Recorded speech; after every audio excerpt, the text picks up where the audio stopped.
रहा था, अलाउद्दीन खिलजी चल रहा था, दक्षिण भारत के अभियान हो गए थे। ठीक है, तो उत्तरी भारत के अभियान देख ले।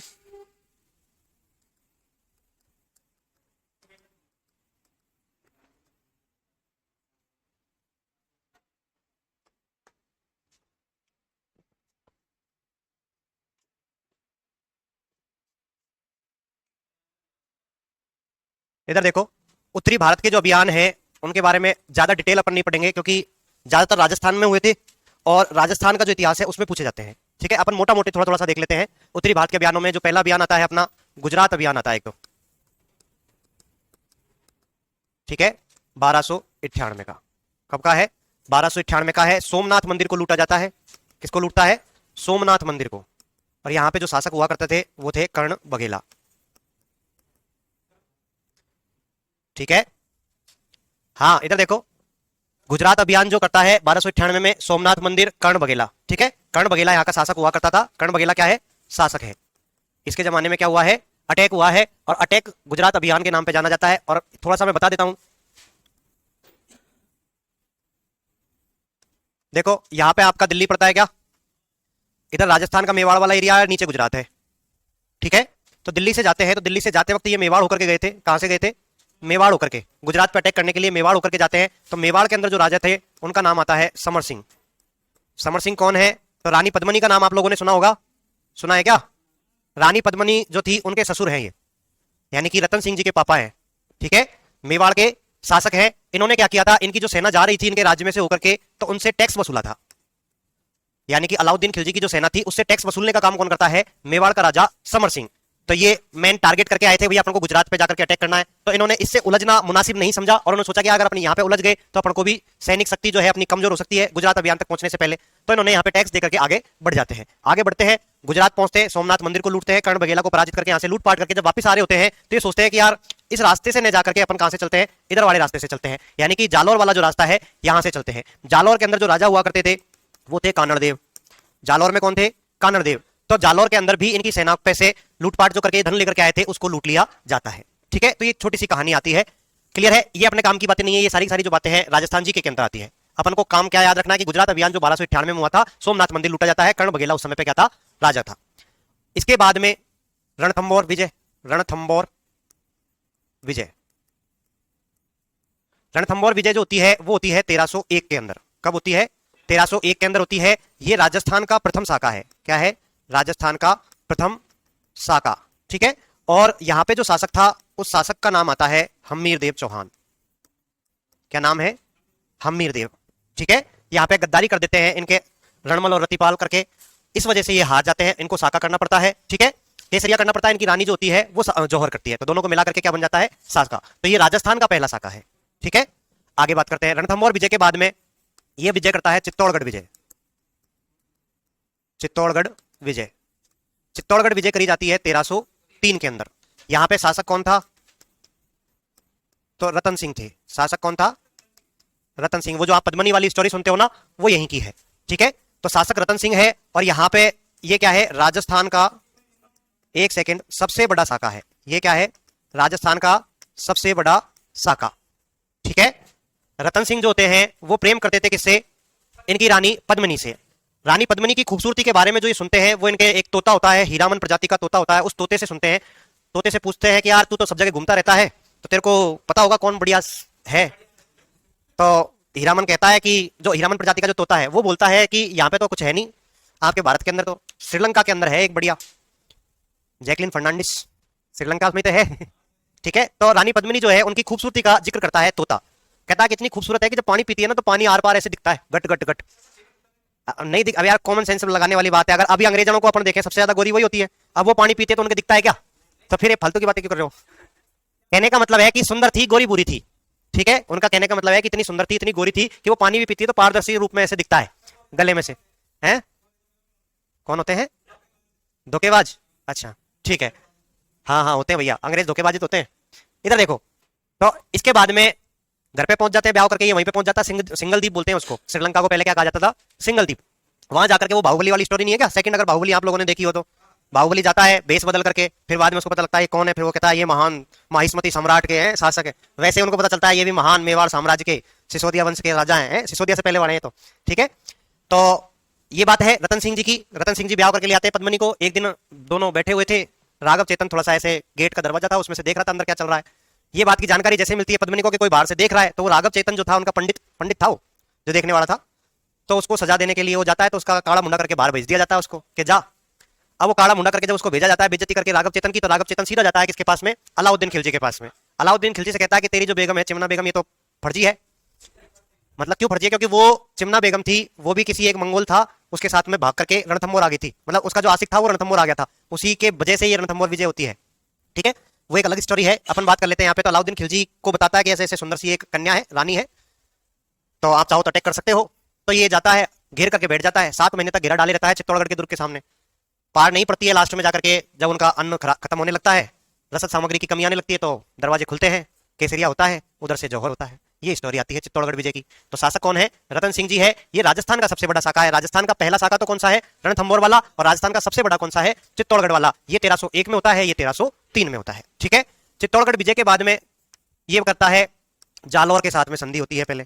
ठीक है, जालौर के साथ पहले तो संधि होती है, और उसके बाद में जालौर को जीतने से पहले जीता जाता है सिवाना को। किसको जीता जाता है? सिवाना, और उसके बाद जीता जाता है जालौर को। ठीक है, ये घटना है 1308 की, और ये घटना है 1311 की, और जो संधि होती है वो होती है 1305 में। ठीक है, सुनना मेरी बात। चित्तौड़गढ़ को जीतने के बाद में यहां पे चित्तौड़गढ़ जो था इसका नाम परिवर्तित करके खिजराबाद कर दिया जाता है। खिजराबाद नाम रखा किसका? चित्तौड़गढ़ का। चित्तौड़गढ़ का नाम क्या रख दिया है? खिजराबाद रख दिया था। क्यों रखा था? क्योंकि यहां पे जो इसने अपना प्रशासक नियुक्त किया था वो खुद का बेटा था खिज्र खां, उसको नियुक्त किया था। अलाउद्दीन खिलजी का बेटा था खिज्र खां, उसको यहाँ का क्या बनाया था? प्रशासक है, भाई यहाँ की जिम्मेदारी तेरी है, अपन ने जीत लिया है। तो चित्तौड़गढ़ का नाम परिवर्तित करके क्या कर दिया था? खिजराबाद। और जैसे ही चित्तौड़गढ़ जीत लिया इन्होंने, बगल में क्या पड़ता है? जालौर पड़ता है। तो जालौर वालों ने एक बार जब ये गुजरात विजय करने के लिए गए थे, तो मैंने अभी बताया था थोड़ी देर पहले, उन्होंने क्या किया था? इनकी सेना को लूटा था। अभी इनके साथ में अटैक करने के लिए जाएगा कि नहीं जाएगा? जाएगा। और जालौर वाला क्या कहेगा? भैया गलती हो गई, माफ कर दो, यही बोलेगा ना, क्योंकि उसको पता है कि भाई रणथंभौर जो था हमीरदेव चौहान, उसको निपटा दिया है। मेवाड़ का जो शासक था रतन सिंह, उसको निपटा दिया, तो अपनी तो क्या ही बस की बात है? तो जैसे ही इनके पास में जाता है, तो ये जो जालौर का शासक होता है कानड़देव, जालौर का शासक कौन है? कानड़देव। और कानड़देव का पुत्र आता है वीरमदेव। ठीक है, तो ये क्या कर लेता है? संधि कर लेता है कि यार गलती हो गई, अब दोबारा ऐसी कोई जिंदगी में गलती नहीं होगी, अब की बार तो माफ कर दो। तो ये संधि तो हो जाती है 1305 में। 1305 में संधि होने के बाद में ये अपने बेटे वीरमदेव को भेज देता है अलाउद्दीन खिलजी के दरबार में। अलाउद्दीन खिलजी के दरबार में जब वीरमदेव पहुंच जाता है, तो वीरमदेव वहां जाकर के, देखो वीरमदेव भी बहुत हैंडसम सा ऋतिक रोशन टाइप का बंदा था। ठीक है, अब वहां पे जाता है तो अलाउद्दीन खिलजी जो था उसकी एक बेटी थी फिरोजा नाम की। अलाउद्दीन खिलजी की जो बेटी थी फिरोजा, वो सुनती है कि यार एक जालौर से एक नौजवान आया है, बड़ा दिखने में मस्त लगता है, अच्छी कदकाठी का है, गोरा बुरा है, चिकना है। तो ये देख सोचती है यार एक बार देखना चाहिए। जैसे ही वीरमदेव को देखती है, पहली नजर में पहला प्यार हो जाता है किसको? फिरोजा को। लेकिन वीरमदेव जो था, अब पता नहीं क्या मैटर रहा होगा उन दोनों का फिरोजा के साथ में, तो फिरोजा पसंद नहीं थी वीरमदेव को। वीरमदेव को फिरोजा पसंद नहीं थी। फिरोजा एक तरफा प्यार करती थी वीरमदेव के साथ में। ठीक है, अपने पिताजी से कहती है, रिक्वेस्ट करती है, पिताजी पिताजी शादी करवाओ। किससे? वीरमदेव से। पिताजी कहते बावड़ी हो रही है क्या? अपन मुसलमान, वो हिंदू काफिर, उससे शादी करेगी? तो वो कहती है, इमोशनल ब्लैकमेल करती है, मेरी मम्मी जिंदा होती तो करवा देती, अब तुम समझते नहीं हो बातों को, प्यार प्यार होता है क्या जानो तुम। ठीक है, थोड़ा सा एग्जांपल देती है, तुम भी तो गए थे पद्मिनी के चक्कर में, हैं? 7 महीने तक वहां पड़े रहे, हमने तो कुछ नहीं कहा तुमसे। नहीं, हमने तो कुछ नहीं कहा तुमसे, आ जाओ हमारी बारी आ रही है, तुम ऐसे बातें कर रहे हो, वो भी तो काफिर थी, हैं? तो कुल मिलाकर के अब पिता पिता होता है, बेटी अगर कहे जिद करे तो मानना भी पड़ता है। तो बेटी की जिद पूरी करने के लिए वीरमदेव से कहता है कि भैया वीरमदेव ब्याह करेगा क्या मेरी बेटी से? वीरमदेव अब मना तो करेगा कैसे मुंह पे? वीरमदेव कहता है कि यार सोचते हैं, एक बार घर जाने दो, फिर पापा से पूछ के बताऊंगा। घर जाता है, घर जाकर कह देता नहीं कर रहा ब्याह, जो उखाड़ना उखाड़ ले। तो उखाड़ने के लिए सबसे पहले सिवाना 1308 कब्जा किया जाता है, उसके बाद जालौर को, कानड़देव को निपटाया जाता है। वीरमदेव खुद सुसाइड कर लेता है, कटार से आशापुरा माता मंदिर के सामने कटार घोंप करके आत्महत्या कर लेता है। ऐसे कहते हैं कि वीरमदेव का जो सिर था उसको लेके जाया जाता है थाली में फिरोजा के सामने, तो फिरोजा को देख करके मुंह ऐसे पलट जाता है, कटा हुआ सिर भी, ऐसा लिख देते हैं लिखने वाले। मतलब कहने की बात है कि एक तरफा ही प्यार था, वीरमदेव को वो पसंद नहीं थी। अब पसंद क्यों नहीं थी उसका रीजन ये हो सकता है, या तो उसको फोन पे ज्यादा परेशान करती थी, ज्यादा चैटिंग करती होगी, तंग आ गया होगा बेचारा। ठीक है, ये दूसरा ऑप्शन ही हो सकता है कि वो बहुत ज्यादा बदसूरत हो, है, कोई भी रीजन हो सकता है, वो वीरमदेव जाने या फिर फिरोजा जाने, हाँ जो भी है। तो कुल मिलाकर के बात यही है कि जो जालौर है वो सिवाना और जालौर के ऊपर जो कब्जा होता है वो 1308 और 1311, इनमें जो डिटेल पढ़ते हैं अपन वो राजस्थान जीके का पार्ट है। ठीक है, कि भैया कौन ने धोखा करा, कौन यहाँ का प्रशासक था, कौन क्या था, वो सारी बातें अपन राजस्थान जीके के अंदर देखते हैं। ठीक है, अभी तो आप लोग ये नोट करो। रणथंभौर वाला। रणथंभौर में होता क्या है कि इससे पहले अलाउद्दीन खिलजी से पहले इसका जो चाचा था या ससुर कह सकते हो जलालुद्दीन खिलजी, वो भी एक बार अटैक करने के लिए जाता है रणथंभौर पे। तो रणथंभौर पे जब वो अटैक करने के लिए जाता है तो जाहिन का दुर्ग पड़ता है, उस जाहिन के दुर्ग को जीत नहीं पाता है। तो वो कहता है कि ये ऐसे जाहिन के दुर्ग के लिए तो है ना, हमारे जो सैनिक है उसके एक दाढ़ी के बाल के बराबर है, ऐसे तो लाखों में कुर्बान कर दूं, और वो आ जाता है वापस। वो ये अंगूर खट्टे हैं, ठीक है। तब वो जब वापस आ जाता है तो कहीं ना कहीं पे अलाउद्दीन खिलजी के अंदर भी ये थी कि यार अपने जो चाचा जी है वो इस किले को नहीं जीत पाए, एक रीजन तो ये था। दूसरा रीजन है कि इस समय पे दिल्ली के नजदीक ही पड़ता है रणथंभौर भी, अगर देखा जाए तो बड़ी रियासतों के तौर पे। और इस समय पे रणथंभौर के अंदर जो हमीर देव थे वो बड़े शक्तिशाली थे। मतलब राजस्थान के अंदर जिस समय पे हमीर देव थे, तो राजस्थान के अंदर सबसे शक्तिशाली जो थे वो हमीर देव ही थे। राजस्थान के जितने भी राजा थे उनमें हमीर देव के समय पे जो सबसे शक्तिशाली थे वो कौन थे? हमीर देव थे। वो आसपास वाले सभी जगहों को जीतने का काम कर रहे थे, तो कहीं ना कहीं दिल्ली को सुरक्षा की दृष्टि से खतरा था रणथंभौर से। तो एक रीजन ये था रणथंभौर को अटैक करने का। तीसरा रीजन ये था कि मैंने ये बताया था गुजरात अभियान। इस गुजरात अभियान के बाद में यहां से जब इनकी सेना जारी होती है ना, तो इनकी सेना के अंदर कुछ मंगोल थे पहले के। वो जो मंगोल थे वो बाद में जलालुद्दीन खिलजी के समय पे अपना धर्म परिवर्तित करके मुगल बन जाते हैं, सॉरी मुस्लिम बन जाते हैं। जो मंगोल थे वो अपना धर्म परिवर्तित करके क्या बन जाते हैं? मुस्लिम। और वो भी इनकी सेना के अंदर थे, अलाउद्दीन खिलजी की सेना के साथ में। तो जब ये वापस आ रहे थे तो वो धन का बंटवारा था, उसको लेकर के उनमें आपस में लड़ाई हो जाती है। जब आपस में लड़ाई होती है तो उनका रीजन ये था कि यार आप लोग हमको नए मुसलमान हैं, हम नव मुसलमान कहते थे उनको, मंगोलों से जो परिवर्तित हुए थे, तो हमको आप मुसलमान समझते नहीं हो, इसलिए आप हमारे साथ में अच्छा ट्रीट नहीं कर रहे हो, जितना धन हमको मिलना चाहिए हमारी बहादुरी को देखते हुए, जो हमने लड़ाई लड़ी है उसके हिसाब से, वो आप कम दे रहे हो। तो इस बात का आपस में सेना में झगड़ा हो जाता है। इस वजह से वो आपस में विद्रोह कर देते हैं सेना। इस विद्रोह का फायदा उठा करके ही कानड़ देव ने इनके ऊपर अटैक किया था। समझ में आया? फिर यहां से जो मंगोल थे उन्हीं में से एक जो था वो चिमना बेगम का आशिक भी था। वो चला जाता है किसके पास में? हमीर देव के पास में। जब हमीर देव के पास जाता है तो वो शरणागत की रक्षा करना ही राजपूतों का धर्म है, ऐसी बातें हैं। तो उन्होंने उसका कहा कि हम तेरी रक्षा करेंगे, कोई भी आ जाए। तो उसने कहा, अलाउद्दीन खिलजी ने कहा उसको वापस कर दे हमको, तो इन्होंने मना कर दिया कि नहीं करेंगे, नहीं करेंगे। तो फिर अटैक किया। अटैक किया तो अटैक करते टाइम पे प्रथम बार जो अटैक हुआ था उस अटैक में कुछ नहीं उखाड़ पाया अलाउद्दीन खिलजी, ठीक है। वापस अलाउद्दीन खिलजी खुद नहीं गया था, इसने अपने सेनापतियों को भेजा था। और हार जाते हैं इसकी सेना। हारने के बाद में जब ये वापस जाते हैं तो फिर अलाउद्दीन खिलजी खुद आता है सेना लेकर के। जब अलाउद्दीन खिलजी खुद आता है तो वो देखता है कि अंदर से रणथंभौर के दरवाजे थे वो तो हो जाते हैं बंद। बाहर बैठ करके घेराव दे सकते हो, आप भी जाकर के देखना कभी रणथंभौर अगर गए हो तो। बहुत कठिन परिस्थितियों के अंदर बना हुआ है, नीचे से कोई भी जाएगा ऊपर अटैक करने के लिए तो दिक्कत आती है। तो हाँ, गणेश जी के गए होंगे ना, त्रिनेत्र गणेश जी। हाँ ठीक है, इधर सुनो मेरी बात। तो होता क्या है, मेरी बात सुन लिया बेटा, पूछा तो इस बात का अलाउद्दीन खिलजी के सामने ऑप्शन जाता है कि यार ये तो अंदर बैठे हुए हैं, अपन बाहर कब तक बैठे रहे। तो बहुत दिन तक तो बैठा रहता है। उसके बाद में ये अपना संदेशा भिजवाता है कि एक बार मैं आपसे संधि करना चाहता हूं, तो अपने किसी आदमी को भेज दो। तो संधि करने की बात होती है तो वो अमीर देव अपने आदमी को भेजते हैं। जब आदमी को भेजते हैं तो उसको ये अपनी तरफ मिला लेता है। उससे पूछता है कि यार देख, इनके चक्कर में क्यों पड़ा हुआ है, मेरे साथ मिल जा, मैं तेरे को इसको निपटा करके तेरे को यहाँ का राजा बना दूंगा। तो सोचता है कि अच्छी डील है, बढ़िया है, लालच आ गया। तो उससे पूछता है, अब बता के अंदर की क्या जानकारी है, अंदर और कितने दिन तक ये बैठे रह सकते हैं, रसद सामग्री वगैरह कितनी है। तो कहते हैं रसद सामग्री तो इतनी है तो 2-3 साल और खड़ा रहेगा, तो भी कोई फर्क नहीं पड़ने वाला है, इतनी रसद सामग्री, अंदर पानी आने की कोई दिक्कत ही नहीं है। तो क्या यार अब तू हमारे साइड मिला, तो ये बताने के लिए मिला 2-3 साल और बैठा रहूं मैं, कुछ तो तरकीब बता। तो वो कहता है कि मैं अंदर जाकर के इनके जो अनाज के भंडार है उनके अंदर में गोमांस या गौ की हड्डियां जो होती है वो मिला दूंगा, तो वो अपवित्र हो जाएगा और फिर अपवित्र को ये लोग खाएंगे नहीं। आपके घर के अंदर अगर आप शुद्ध शाकाहारी इंसान हो, आपकी जो बोरी है आटे की, गेहूं जिसके अंदर आप भी जो भी रखते हो, बर्तन जिसमें आटा रखते हो, पिसवा करके उसके अंदर कोई हड्डी डाल दे, तो आप क्या करोगे? वो खाओगे या फेंक दोगे? अगर जो वेजिटेरियन है उसकी बात कर रहा हूं, जो नॉन वेजिटेरियन है वो तो हड्डी को खा जाएगा, ठीक है ना, फेंक देते हैं ना। तो यही बात थी उस समय पे भी उन लोगों ने इस चीज का फेंकने का काम किया। तो फिर अब रसद सामग्री की कमी होनी है, रसद सामग्री की कमी होगी तो फिर लड़ने आना पड़ेगा। तो लड़ने के लिए निकल करके आते हैं, तो उसके अंदर ये हमीर देव हार जाते हैं, ठीक है। हमीर देव जो थे, चलो ठीक है, इतनी स्टोरी बहुत है, बाकी टाइम वेस्ट नहीं, चलो आगे लिखो। ऐसे स्टोरी सुनाऊंगा तो नहीं मैं पूरा 1 घंटा निकल जाएगा। हाँ बता दिया ना, अब इतना ही काम का अपना। हाँ कोई बात नहीं, फीलिंग नहीं लेनी ना अपन को, टाइम नहीं है बेटा।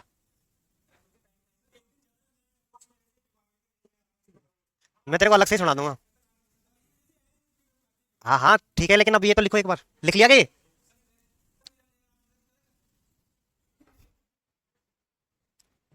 चलो, तो चलो आगे चले।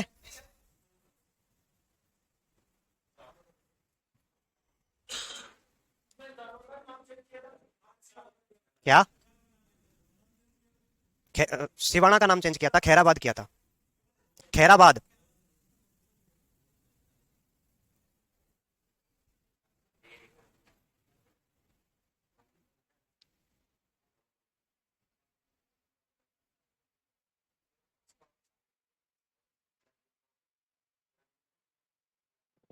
लिख लिया, ठीक है।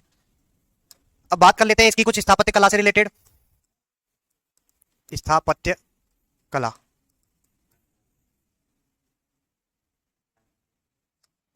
इधर देखो तो इन्होंने क्या क्या निर्माण करवाया, तो एक तो इन्होंने निर्माण कराया था अलाई दरवाजे का, अलाई दरवाजा। अलाई दरवाजा कहां पे लगा हुआ है, तो कुव्वत उल इस्लाम मस्जिद थी ना, कुव्वत उल इस्लाम मस्जिद, इस्लाम मस्जिद में। ठीक है, एक गेट था, गेट किस शेप का था, इस शेप का। ठीक है, मतलब ऊपर वाला जो डिजाइन थी वो घोड़े की नाल जैसी है। कैसी है, घोड़े की नाल की तरह की डिजाइन थी। आर्च होता है ना, ये आर्च पढ़ा है क्या, ये आर्च था। और ये इसी को अपन बोलते हैं अलाई दरवाजा, जो कि किसमें लगा हुआ है, कुब्बतुल इस्लाम मस्जिद के अंदर लगा हुआ है। कुब्बतुल इस्लाम मस्जिद का निर्माण किसने करवाया था, कुतुबुद्दीन ऐबक ने। किसने करवाया था, कुतुबुद्दीन ऐबक ने। भारत की पहली मस्जिद जो कि जैन धर्म और वो जो बौद्ध हिंदू धर्म के जो मंदिर थे उनको तोड़ करके बनाई गई थी। ठीक है, किसने बनवाई थी, कुतुबुद्दीन ऐबक ने। कहां पे बनाई थी, दिल्ली के अंदर। कहां पे, दिल्ली के अंदर। ठीक है, दूसरा इन्होंने निर्माण करवाया है सीरी का किला, सीरी का। दिल्ली के अंदर एक नगर बसाया सीरी नाम का, वहां पे किले का निर्माण करवाया, सीरी का किला। ठीक है, और इस किले के सामने ही एक महल का निर्माण करवाया, उसका नाम था हजार खंबा महल। ठीक है, तो ये स्थापत्य कला से रिलेटेड कुछ बातें हैं। इनका दरबारी विद्वान जो हुआ करता था उसका नाम आता है अमीर खुसरो। कौन है, अमीर खुसरो।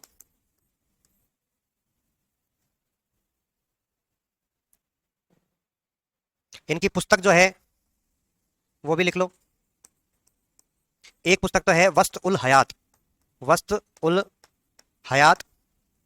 और एक पुस्तक है खजाइन उल फतूह, खजाइन उल फतूह। ठीक है, इनकी पुस्तकें हैं अमीर खुसरो की।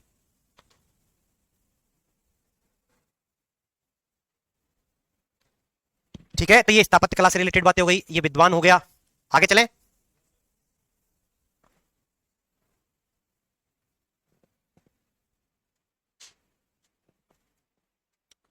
नेक्स्ट अपन बात करते हैं जो अलाउद्दीन खिलजी था। अलाउद्दीन खिलजी की जो मृत्यु होती है वो हो जाती है 1316 के अंदर। कब होती है, 1316 में कॉड बीमारी से। इसने इतने अत्याचार किए थे लोग बागों के ऊपर, दो तो साका हो गए 1301 और 1303 के, हैं कितने लोग मरे, कितनी बद्दुआएं लगी, तो कर्म फल यहीं भोगना पड़ता है। कॉड रोग होकर के इसकी मृत्यु होती है। ठीक है, अलाउद्दीन खिलजी के जो पुत्र थे उनमें नाम आता है, एक का नाम आता है खिज्र खां, खिज्र खां। ठीक है, एक आता है शहाबुद्दीन उमर, शहाबुद्दीन उमर। एक का नाम आता है शादी खां, और एक का नाम आता है मुबारक खां। एक एक ये क्या है, पुत्र है, एक दो तीन चार। खिज्र खां वही है चित्तौड़गढ़ वाला, खिज्र खां कौन है, चित्तौड़गढ़ वाला है। जो उत्तराधिकारी ये बनाता है वो किसको बनाता है, शहाबुद्दीन उमर को बनाता है। ठीक है, और शहाबुद्दीन उमर का जो अंगरक्षक जिसको बना करके जाता है वो बना के जाता है मलिक काफूर को। किसको बनाता है, मलिक काफूर को। तो जैसे ही ये लोग शहाबुद्दीन उमर को उत्तराधिकारी नियुक्त करते हैं उसके बाद में खिज्र खां वगैरह ये सब लोग आ जाते हैं। खिज्र खां को, शादी खां को और मुबारक खां को, तीनों को जेल में बंद कर दिया जाता है। खिज्र खां और शादी खां की तो आंखें तक निकलवा दी जाती है। ये थोड़ा सा माइंडेड आदमी था, हल्का फुल्का। मुबारक खां ये जेल में सेटिंग बिठा करके बाहर आ जाता है, और बाहर आकर के मुबारक खां जो करता है, मलिक काफूर की हत्या कर देता है। क्या कर देता है, मलिक काफूर की हत्या कर देता है। और उसके बाद में खुद क्या बन जाता है, इसका अंगरक्षक बन जाता है शहाबुद्दीन उमर का, और बाद में शहाबुद्दीन उमर की हत्या करके खुद राजा बन जाता है। और अगला जो राजा बनता है वो मुबारक खिलजी है। कौन है, मुबारक खिलजी नाम से क्या बन गया, नया राजा बन जाएगा। हालांकि ज्यादा समय तक नहीं रहता है मुबारक खिलजी। इसके बारे में एग्जाम में क्वेश्चन पूछा जाता है, वो एक ही पॉइंट आता है, याद रखना, स्वयं को खलीफा घोषित किया। क्या घोषित किया है, खलीफा घोषित किया। दो तीन बार पूछा हुआ है ये जो क्वेश्चन है, निम्न में से किस शासक ने स्वयं को खलीफा घोषित किया था, वो था मुबारक खिलजी। ठीक है, याद रखना, इंपॉर्टेंट लाइन है ये। इस बंदे के बारे में एक ही लाइन आप लोग याद रख लेना, क्या बात है, स्वयं को खलीफा घोषित किया। खलीफा क्या होता है पता है ना, मुस्लिम धर्म के अंदर जो सबसे बड़ा पद होता है, सुल्तान खलीफा के नीचे रहता है, मतलब खलीफा बनाता है सुल्तानों को अलग अलग प्रांतों के अंदर, अलग अलग देशों के अंदर। ठीक है, क्लियर है। तो सुल्तान से भी ऊपर का पद होता है खलीफा, तो इसने अपने आप को ही खलीफा बोल दिया। किसने, मुबारक खिलजी ने। ठीक है, है किसकी, नहीं इसकी खुद की, मुबारक खिलजी की पुस्तक नहीं है। कौन, अहमद खान। इधर देखो, मुबारक खिलजी जो है इसने स्वयं को खलीफा घोषित किया है। दूसरी बात, ये जो था थोड़ा सा साइको किस्म का इंसान था। क्या था? साइको था। कभी कभी ये दरबार में स्त्रियों के वस्त्र पहन करके आ जाया करता था और कभी कभी बिना वस्त्रों के भी आ जाया करता था। दरबार में बिना वस्त्रों के भी आ जाया करता था और कभी कभी स्त्रियों के कपड़े पहन करके आ जाया करता था। ठीक है, तो दरबार में नग्न अवस्था में आ जाता था और कभी कभी स्त्रियों के कपड़े पहन के भी आता था। ठीक है ना, तो ये बातें याद रखनी है आपको मुबारक खिलजी की। मुबारक खिलजी की हत्या कर दी जाती है खुसरो खां के द्वारा। खुसरो खां क्या कर देता है? इसकी हत्या कर देता है। खुसरो खां किसकी हत्या कर देता है? मुबारक खिलजी। खुसरो खां जो था ये पहले हिंदू था। क्या था? हिंदू था, जो कि बाद में मुस्लिम बनता है और क्या करता है? मुबारक खिलजी की हत्या कर देता है। ठीक है, अब जो खिलजी राजवंश था उस खिलजी राजवंश में ही जो पश्चिमी सीमा प्रांत वाला क्षेत्र आता है, ठीक है, यानी पाकिस्तान वाली जो बॉर्डर है, उस जगह का जो प्रांतपति हुआ करता था, यानी कि वहां का जो गवर्नर हुआ करता था, वो था गयासुद्दीन तुगलक। कौन था? गयासुद्दीन तुगलक, या जिसे गाजी मलिक के नाम से भी जाना जाता है। ठीक है, गयासुद्दीन तुगलक को किस नाम से जाना जाता है? गाजी मलिक। गाजी की उसने उपाधि धारण करी थी। गाजी का मतलब क्या होता है? काफिरों को मारने वाला। गाजी का मतलब क्या होता है? काफिरों को मारने वाला। ये उपाधि धारण किसने करी है? गाजी मलिक यानी गयासुद्दीन तुगलक ने। और गयासुद्दीन तुगलक जो होता है वो इस खुसरो खां की हत्या करके तुगलक वंश की नींव डाल देता है। यानी कि अगला जो डायनेस्टी आ रही है वो कौन सी है? तुगलक डायनेस्टी। ठीक है, ये उतार लिया, उतारो।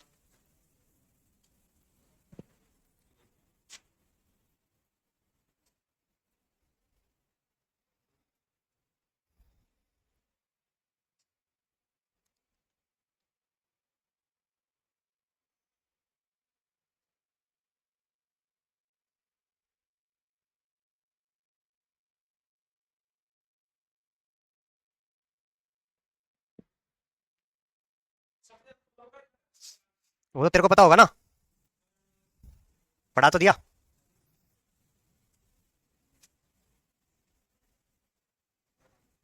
लिख लिया? हाँ, सबसे कम खिलजी, सबसे ज्यादा तुगलक। ठीक है, आगे चलते हैं। तुगलक वंश। तुगलक वंश की अपन बात करें तो सर्वाधिक समय तक रहने वाला वंश है। सर्वाधिक समय कितना? 94 वर्ष। कितने से कितना तक रहता है? 1320 से लेकर के 1414 तक। ठीक है, 1320 से 1414। संस्थापक कौन है? गयासुद्दीन तुगलक। ठीक है, कौन है? गयासुद्दीन तुगलक। तो बात कर लेते हैं गयासुद्दीन तुगलक के बारे में। गयासुद्दीन तुगलक 1320 में राजा बनेगा और 1325 तक रहेगा। ठीक है, गयासुद्दीन तुगलक जो था इसने अपने आप को गाजी मलिक कहता था। ये क्या कहता था? गाजी मलिक। जो गाजी है इसकी उपाधि धारण करने वाला पहला शासक है। गाजी का अर्थ क्या होता है? काफिरों का वध करने वाला, काफिरों को मारने वाला। मारने वाला, वध तो अत्याचारी का किया जाता है, ये तो काफिरों को मार रहा है। ठीक है, तो वध वर्ड गलत हो जाएगा ना। वध कोई अत्याचारी आदमी हो जिसका वध किया जाता है। ठीक है, तो गाजी का अर्थ क्या हो गया? काफिरों को मारने वाला। गाजी की इसने उपाधि धारण करी थी। राजा बनने से पहले ये क्या था? पश्चिमी सीमा प्रांत का गवर्नर था। किसके समय पे? खिलजी वंश में। खिलजी वंश में इसने क्या किया था? तो खुसरो खां को मार करके तुगलक वंश की स्थापना करी थी। ठीक है, खुसरो खां को मार करके किसकी स्थापना करी है? तुगलक वंश की। ठीक है, इसके बारे में बातें कर लेते हैं अपन थोड़ी सी, फिर लिख लेना। गयासुद्दीन तुगलक। ठीक है, गयासुद्दीन जो तुगलक था इसने क्या कहा? पहली बात तो जो डाक व्यवस्था थी उसको मजबूत किया। डाक व्यवस्था मजबूत करी। और क्या काम किया इसने? तो इसने जो घोड़ों को दागने वाली जो व्यवस्था थी, घोड़ों को दागने वाली व्यवस्था, घोड़ों को दागने की प्रथा को प्रभावी किया। मतलब और बढ़िया तरीके से जो लागू किया है किसने? गयासुद्दीन तुगलक ने। और क्या काम किया है? तो इसने नहरें व सड़कें बनवाई। क्या काम किया है? नहरें और सड़कें बनवाई है। इसके अलावा और क्या काम किया है? तो इसने जो भू राजस्व कर हुआ करता था, भू राजस्व कर जो कि अलाउद्दीन खिलजी के समय कितना हो गया था, 50%, उसको 50% से कम करके 1/10 से 1/12 किया। ठीक है, 1/10 से 1/12 किया, यानी कि जो भू राजस्व कर पहले 50% यानी कि 1/2 लगा करता था, उसको क्या किया इसने 1/10 या 1/12 तक किया है, किसी जगह 1/10 किसी जगह पे 1/12। ठीक है, इसका ऐसा मानना था कि आप जो राजस्व वसूली कर रहे हो, तो राजस्व को बढ़ाने का जो तरीका है वो दो तरीके हो सकते हैं। एक तो आप टैक्स ज्यादा लगा दो, दूसरा तरीका ये हो सकता है कि आप फसल पैदावार जो है उसको बढ़ाओ ना यार। अगर पैदावार को बढ़ाओगे तो उससे ज्यादा अनाज होगा, तो आप कम टैक्स में भी आपके पास में उतना ही भू राजस्व आपको मिल जाएगा। है, तो फसल पैदावार को बढ़ाया कैसे जाए, तो उसको बढ़ाने के लिए आपको नहरों की ऋण की आवश्यकता पड़ेगी, जमीन को उपजाऊ बनाने के लिए। ठीक है, पानी की सिंचाई की ऋण की व्यवस्था करनी पड़ेगी, तो इसलिए इसने सिंचाई व्यवस्था पर इन पे ज्यादा ध्यान दिया था। क्लियर है क्या, कोई दिक्कत? हाँ, अब पहले पीछे का लिख लो, कहां बच गया था जो, क्या चल रहे?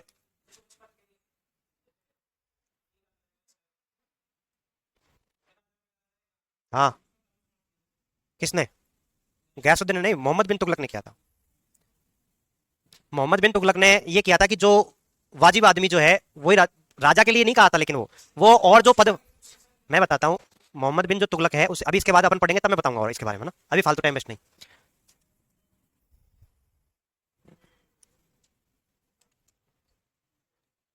लिख लिया ये?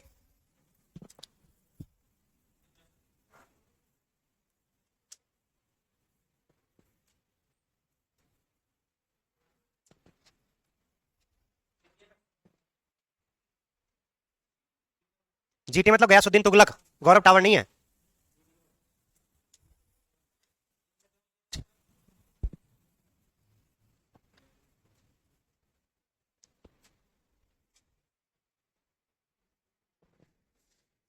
ठीक है, गयासुद्दीन तुगलक के अभियान की अपन बात कर लेते हैं।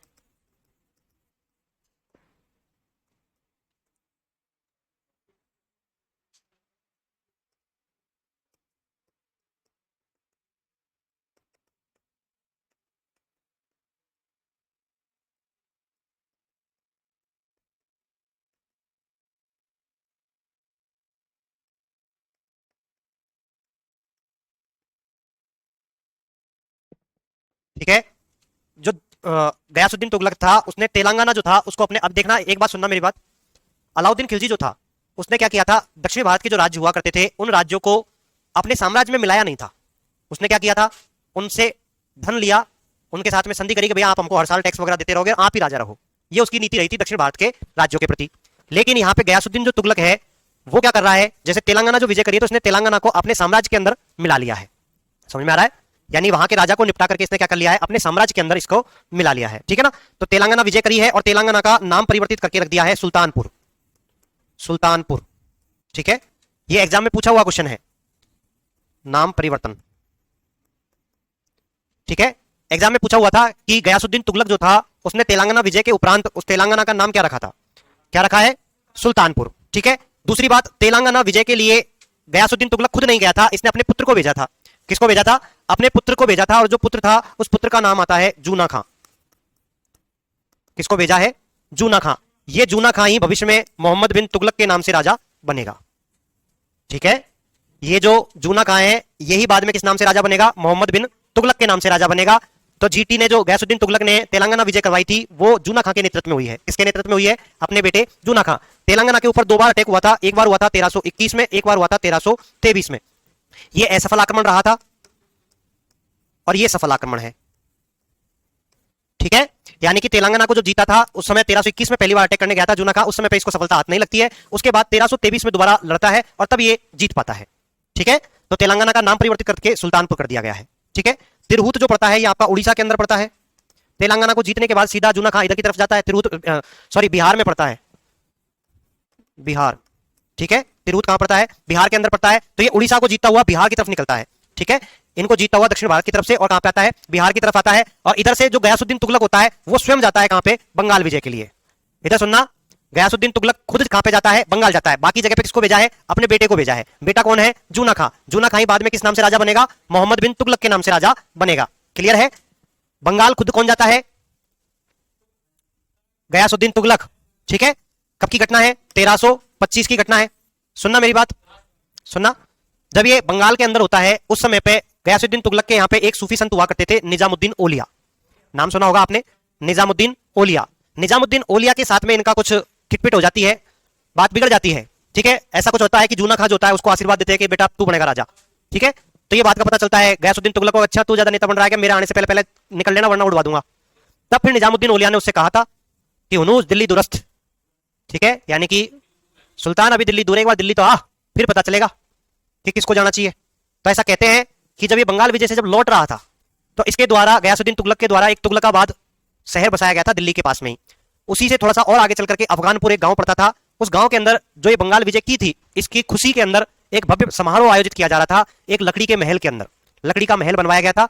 उस लकड़ी का जो महल था उसके अंदर इसके आने के स्वागत के लिए समारोह आयोजित किया जा रहा था। तो जैसे ही ये उसके अंदर घुसता है वो लकड़ी का महल गिर जाता है और वो महल के नीचे दब करके किसकी मृत्यु हो जाती है, गयासुद्दीन तुगलक की। यानी कि वो दिल्ली पहुंचने से पहले ही मर गया।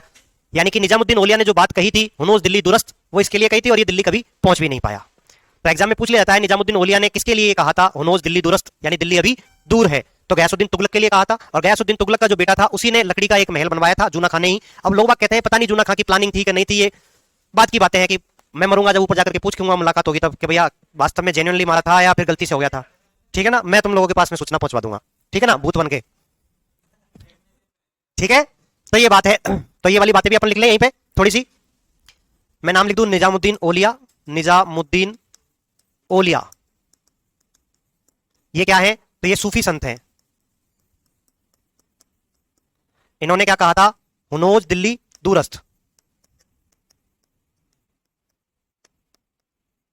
यानी कि दिल्ली अभी दूर है, दिल्ली अभी दूर है।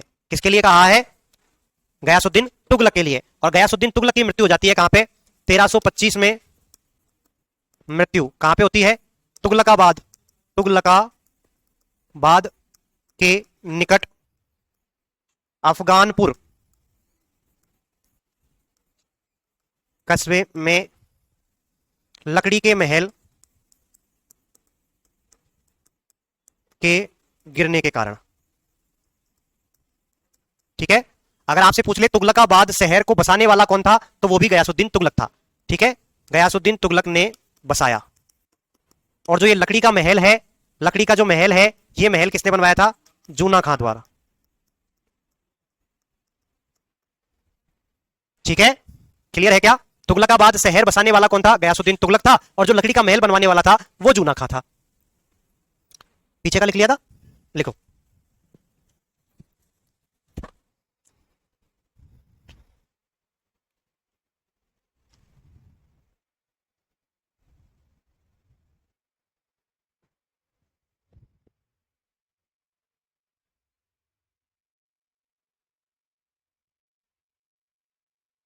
रामराज मीणा कह रहे हैं पद्मनी जैसी बहू लाया जाए, कहां से लेके आए बेटा।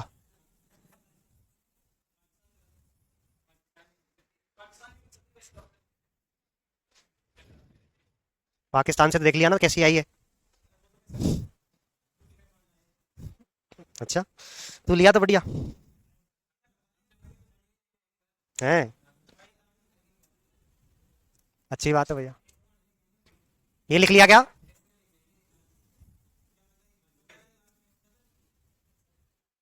ये उतार लिया क्या।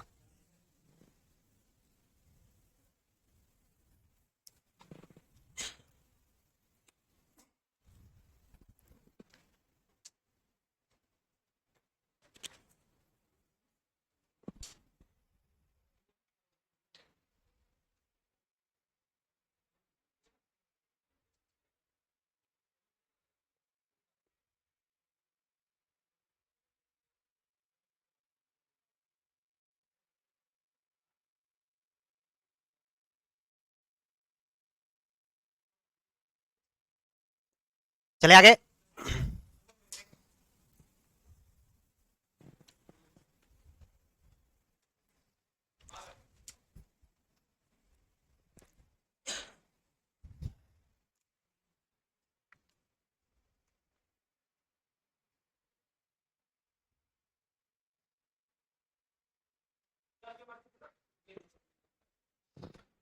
दबने से होगी मृत्यु तो।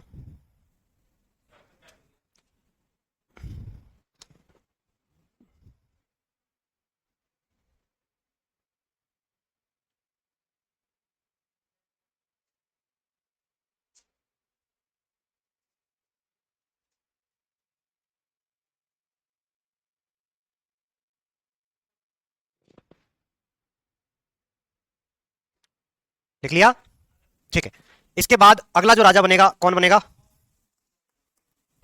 मोहम्मद बिन तुगलक।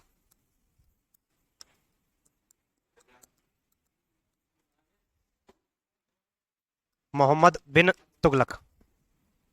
इधर देखना, मोहम्मद बिन जो तुगलक था, इसके बचपन का नाम तो क्या था?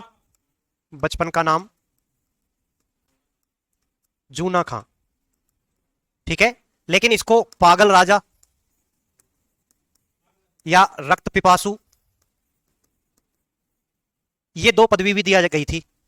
ऐसा कहते हैं कि दिल्ली सल्तनत काल का सर्वाधिक बुद्धिमान राजा था ये, सर्वाधिक बुद्धिमान, मल्टी टैलेंटेड आदमी था ये। 25 से 51। ठीक है, ऐसा कहते हैं कि जो मोहम्मद बिन तुगलक था, अपने जमाने में दिल्ली सल्तनत काल पे जितने भी राजा हुए थे उनमें सबसे ज्यादा टैलेंटेड था। इसको हर भाषा का ज्ञान था, गणित वगैरह ये इसकी अच्छी थी, ज्योतिष शास्त्र के अंदर भी इसकी अच्छी नॉलेज हुआ करती थी। और जैसे कहते हैं ना कि इसकी किस्मत खराब थी। क्या थी? किस्मत खराब। इसके जो इरादे थे वो अच्छे थे, ये एक क्रांति लाना चाहता था, अच्छी अच्छी योजनाएं बना करके लेके आया था, लेकिन सारी की सारी योजनाएं इसकी किस्मत खराब होने की वजह से फेल हो जाती है। ठीक है, यानी जो मोहम्मद बिन तुगलक था, इसकी जो योजनाएं थी वो क्या हो जाती है? फेल हो जाती है। तो जैसे नोटबंदी के समय पे मोदी जी के द्वारा लाया गया था अचानक से रात को 8 बजे के बाद में, रात को 12 बजे बाद में, वैसे ही ये भी ऐसे ही कुछ घोषणाएं किया करता था। रात को सोता था और सोते सोते कोई सपना देखा, और सपना देखने के बाद ऐसा लगता था लोग बागों को कि रात में इसको सपना आया और सपने में इसने ऐसा कुछ देख लिया और अगले दिन इंप्लीमेंट कर दिया। ठीक है, ऐसा इसके लिए सोचते थे, इसीलिए इसको स्वप्नशील भी कहा जाता था। क्या कहा जाता था? स्वप्नशील। स्वप्नशील शासक, मतलब कि रात में सपने आया और सुबह सुबह उसने वो योजना जो थी उसको इंप्लीमेंट कर दिया है। ठीक है, तो अब वो जो ऐसा काम करेगा अचानक से, उसको दुनिया क्या कहेगी? पागल। और वो योजनाएं फेल हो जाती है तो वो कुल मिलाकर के किसके ऊपर जाकर के मुसीबत बनती है? जनता के ऊपर। भाई कोई योजना फेल हो जाती है, जैसे नोटबंदी वाली योजना यदि फेल हुई तो उसमें पब्लिक सबसे ज्यादा परेशान होती है, लाइनों में लगती है, होती है कि नहीं होती है? वैसे ही जनता परेशान होती थी, तो जनता का खून चूसने वाली योजनाएं हो जाती है एक प्रकार से। तो इसलिए इसको रक्त पिपासु कहा गया। रक्त पिपासु क्यों कहा गया? क्योंकि इसकी जो योजनाएं जो थी वो फेल हो जाती है, तो फेल होने की वजह से क्या हो गया है? अब वो योजनाओं की वजह से पब्लिक का खून चूसा जा रहा है, और पब्लिक का खून चूसने की वजह से इसका नाम क्या पड़ गया? रक्त पिपासु। ठीक है, बाकी वैसे बहुत टैलेंटेड ये राजा था। इसको दुनिया ने क्या कह दिया? पागल राजा, रक्त पिपासु, स्वप्नशील। बचपन का नाम इसका जूना खां था। ठीक है, अपनी सनक भरी योजनाओं के लिए ये फेमस हुआ करता था। ठीक है, योजनाएं कौन कौन सी थी उनके बारे में तो अपन बाद में जिक्र करेंगे, उससे पहले और कुछ बातें कर लेते हैं मोहम्मद बिन तुगलक के बारे में। कि जो मोहम्मद बिन तुगलक था, इसके जमाने में ये पहला व्यक्ति ऐसा था जिसने होली का त्योहार मनाया था। होली का त्योहार मनाया। इसके समय पे प्लेग महामारी फैलती है। क्या फैलती है?